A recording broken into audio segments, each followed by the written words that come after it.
social and emotional learning really involves the process by which individuals learn to manage their emotions, get along with others, have empathy, resolve conflicts, make responsible decisions. And essentially, they're those skills that help you succeed in school and in life. There's been a movement growing across the world around social and emotional learning, as research is now finding that these skills, these ideas of getting along with others or having empathy, are actually more important than, in some ways, academic achievement, and in fact predict success above and beyond just school grades. I'll talk about a couple of the research studies that really have put social and emotional learning on the front stage. One is a meta-analysis that was conducted in 2011 of 270,000 students using 213 research studies.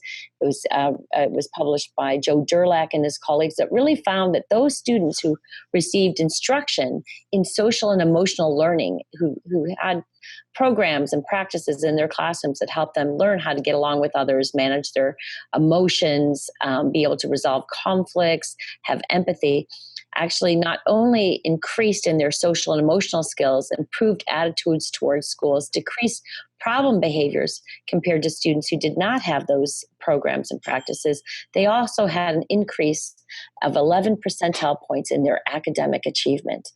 And that study really showed that how important these skills are. And if you really think about it, you think, yes, what helps you succeed in school? Well, it's how you manage your stress. It's how you resolve conflicts and work collaboratively with others, how you show empathy, how you make responsible decisions. So it really was a landmark study. And there's been a couple of other studies that have emerged that I'd like to talk about, and then I'll go into a bit about what's happening in Canada. One of the studies was looking at, just published recently, where researchers followed students from kindergarten 13 to 17 years later. Kindergarten teachers rated children on how long pro-social behavior, something like how well they get along with others, how likely they were to help, how likely they were to listen. And then they followed those students 13 to 17 years later, about 700 plus students. And then what they found was that those students with the high pro-social skills in kindergarten, just in kindergarten, those who were rated by their teachers high in these skills were more likely to graduate high school, earn a college degree, and find sustainable employment.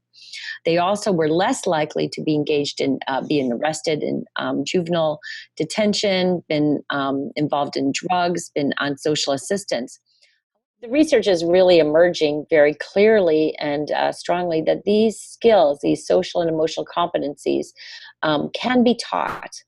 We find through recent science and neuroplasticity that you can actually teach empathy, you can teach stress management, and that these skills actually have long-range effects.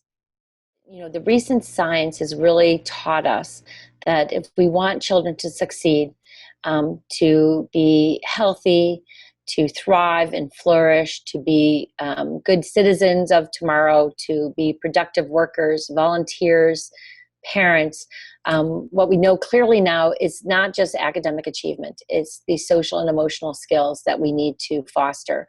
We need to be able to promote empathy, conflict resolution skills, and as well as getting along with others and managing stress, and that the science now clearly tells us that these predict long-term benefits to not only the individual, but to our society.